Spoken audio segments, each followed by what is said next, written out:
Hello guys! Welcome back sa ating channel. So para sa video natin ngayon, ipapakita ko sa inyo kung paano gumawa ng crochet sunflower.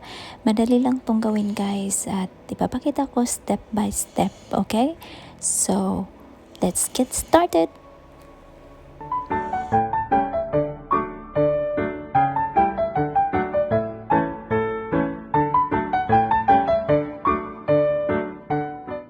So, kailangan natin ng yellow yarn, tapos yung brown yarn, at saka scissor, at meron din tayong hook, at meron din tayong needle.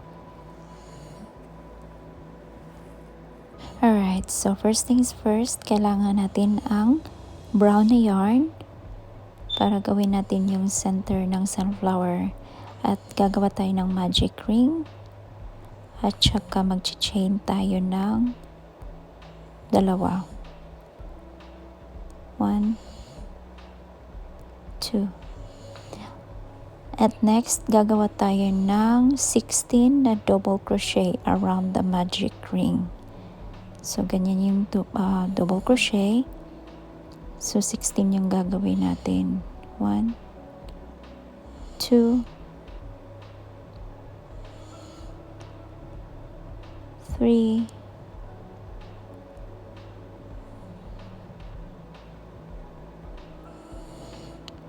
4, 5, 6,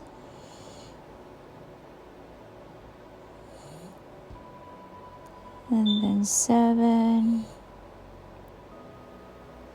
and then 8, 9, 10,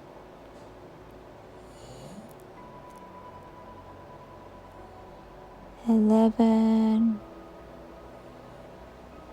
12, 13, and then 14, and then 15, and then last one is 16.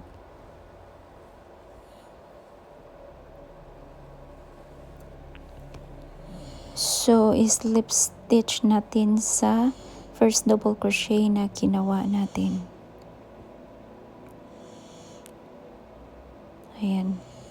Dito natin ipapasok, mag-slip stitch tayo. Ayan. So, i-secure lang natin para hindi matanggal. Ayan, secure na natin yan. Tapos, i-cut natin yung yarn. Ayan, tapos na tayo sa ating center ng ating sunflower crochet. So, may hole dyan. Pwede nyong liliitan yan. Ipupull lang natin tong yarn na to sa center para hindi siya malaki yung butas niya. Pasensya na kayo sa aso namin, nagsusnore siya. So, ngayon, magsa-start tayo ng petal natin. Yung yellow. Tapos pwede kayong mag-start kahit saan na stitch dito sa brown na yarn. So kahit saan stitch dito tayo magsimula at mag-slip stitch tayo at saka mag-chain 2.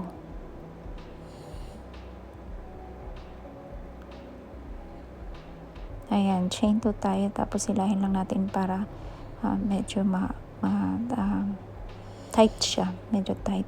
So, ayan. So, sa next stitch natin, magdo-double crochet tayo sa next stitch. Ayan. Yan yung next stitch. Double crochet tayo. So, ito na yung start ng pattern natin. Double crochet, tapos triple crochet. So, ito yung triple crochet. Yan, double crochet, tapos isa pang ganyan. Tapos, ipasok lang natin sa same stitch ng double crochet natin.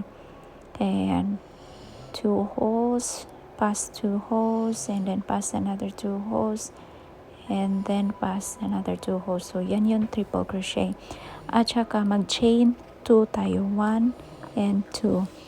Tapos, i-slip stitch lang natin doon sa top ng triple crochet natin at saka double crochet. So, dyan natin i-slip stitch.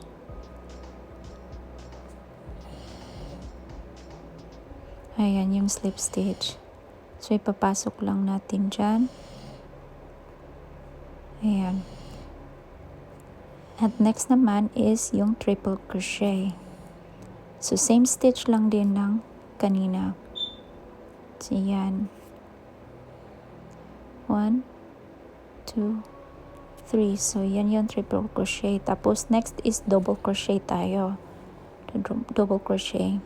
The same stitch pa rin natin ipapas. Ayan.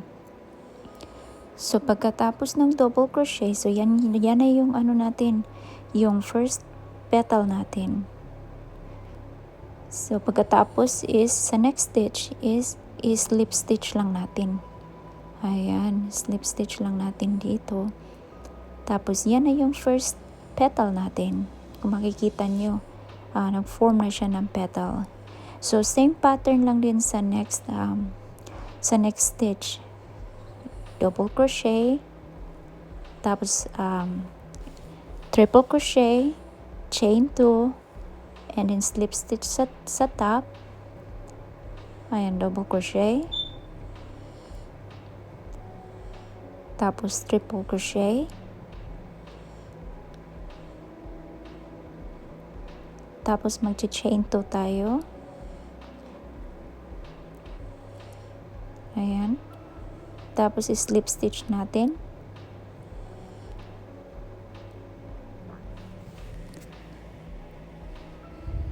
Ayan. Tapos triple crochet tayo.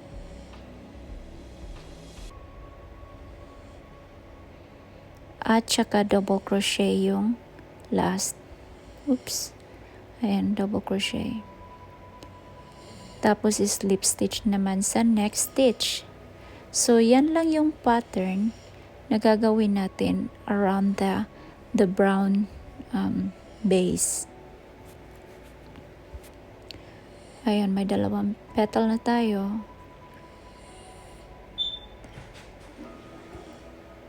So, ayan, nagsislip stitch na tayo sa next stitch. And then, next stitch is double crochet. And then, triple crochet. And then, pagkatapos ng triple crochet is chain 2. And then, slip stitch sa top ng triple crochet at saka sa double crochet. And then, triple crochet ulit. Pagkatapos ng triple crochet is double crochet. Oops. Always make mistake. Double crochet and then slip stitch tayo sa next, at saka sa next stitch is double crochet. So, same pattern lang din hanggang mabuo nyo lahat ng stitch ng petal. So, ayan, triple crochet, tapos chain 2, and then slip stitch. So, yan lang yung pattern. Napaka-simple, guys. Sobrang simple gumawa ng sunflower. Kung marunong kayo ng mag-crochet, sobrang simple lang to. Or kahit na beginner lang kayo at gusto nyo matutong mag-crochet, ito pwede to. Ayan, guys, I'm back sa last petal natin. So, nag-slip stitch na tayo dyan. Tapos, mag-double crochet tayo sa next stitch.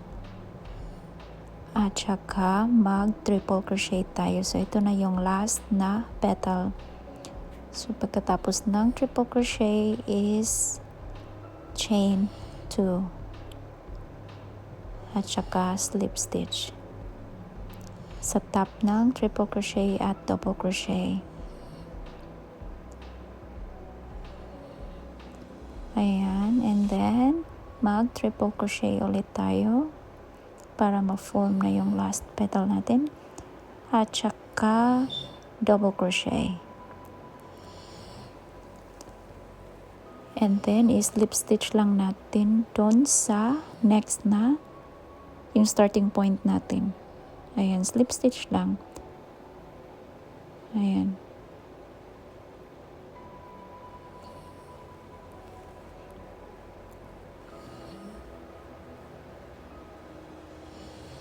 Tapos ikakat lang natin itong yarn na to. At pwede nyo ring tali yung dalawang yellow. So, nagdepende kasi sa yarn. Kung stiff yung yarn nyo, is magsi-stiff din yung petal nyo. Kasi yung yarn na ginamit ko is acrylic. So, parang hindi siya stiff. Soft siya. Kaya ganyan yung naging petal. But it's still beautiful. It's still sunflower. So, kahit na anong klaseng yarn, pwede nyong gamitin. So, ikakat lang natin to mga yarn na to. Mga excess yarn, ikakat lang natin. Tapos, yung yellow na yarn, itong yellow na yarn na to, pwede nyo i-insert nyo lang, i-stitch nyo lang sa sa ganyan sa loob ng yarn. Ayan, i-stitch nyo lang yan para malinis siyang tingnan. So, yan lang yun. I-stitch nyo lang, ipasok nyo lang sa ibang yellow na yarn. Tapos ikakat nyo lang yung excess na yarn para malinis siyang tingnan.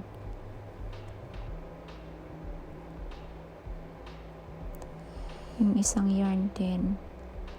So, napaka-simple lang gumawa nito, guys. Kung gusto nyong gumawa nito, napaka-simple lang.